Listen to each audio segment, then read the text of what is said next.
আসসালামু আলাইকুম। হ্যালো বন্ধুরা, আজকে লতি রান্না করব। কচুর লতি, এখানে কচুর লতি নিলাম। নিয়ে নিয়ে ভালো করে ধুয়ে কুচিয়ে নিলাম। তারপরে একটা কড়াইতে তেল দিয়ে দিলাম, দিয়ে পেঁয়াজ কুচিয়ে রাখা দিয়ে দিলাম, দিয়ে ভালোভাবে নড়াচড়া করে নেব। তারপরে চিংড়ি দিয়ে দিলাম, চিংড়িকে ভালোভাবে নড়াচড়া করে নিলাম। তো যখন পেঁয়াজটা লাল হয়ে চলে আসে, কুচিয়ে রাখা আলু দিয়ে দিলাম। আলু দিয়ে ভালোভাবে ভেজে নেব।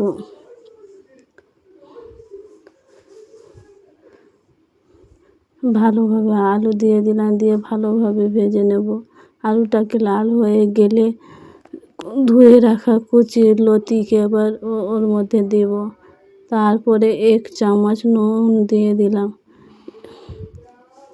1 চামচ লঙ্কা গুঁড়ো দিয়ে দিলাম, 1 চামচ হলুদ গুঁড়ো দিয়ে দিলাম, 1 চামচ জিরে গুঁড়ো দিয়ে দিলাম, দিয়ে ভালোভাবে মিশিয়ে নেব। ভালোভাবে মিশিয়ে ভালোভাবে কষা হয়ে গেছে। আমার নতুন ভিডিও তোমরা প্লিজ আমাকে সাবস্ক্রাইব করবে।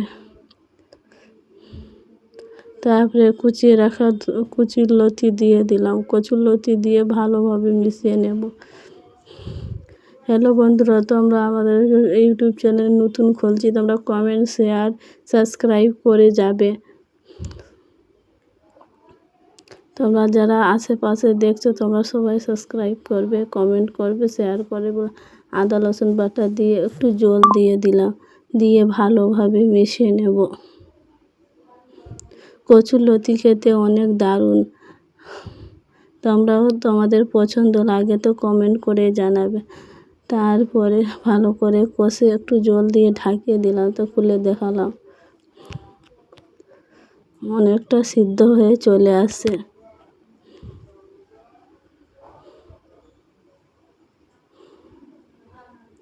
তোমরা বন্ধু আমাদের লাইক, কমেন্ট, শেয়ার করো না। আমার নতুন ইউটিউব চ্যানেল, আমার সাবস্ক্রাইবও বাড়েনি, তোমরা সাপোর্ট করো। তারপরে জল দিয়ে একটু ঢাকিয়ে দেব। জল দিয়ে ঢাকিয়ে দেয়, তারপর 5-10 মিনিট পর খুলে দেখালাম অনেকটা সিদ্ধ হয়ে চলে আসছে। তারপরে ভালো করে একটু জল দিয়ে ফের 5-10 মিনিটের জন্য ঢাকিয়ে দেব। জল দিয়ে 5-10 মিনিট ঢাকে অল্প আঁচে রেখে দেব। তারপরে খুলে দেখা হলো বন্ধু, আমার তরকারিটা হয়ে গেছে। তোমরা আমাকে সাপোর্ট করবে, সাবস্ক্রাইব করবে, কমেন্ট করবে, এগিয়ে যেতে সাহায্য করবে। তোমরাও বাড়িতে ট্রাই করো, খেতে অনেক দারুণ লাগে। কচুর লতি চিংড়ি দিয়ে রান্না করবে, দেখো কত সুন্দর হয়েছে। ভালো লাগে আমার ভিডিও কমেন্ট করে জানাবে। ধন্যবাদ।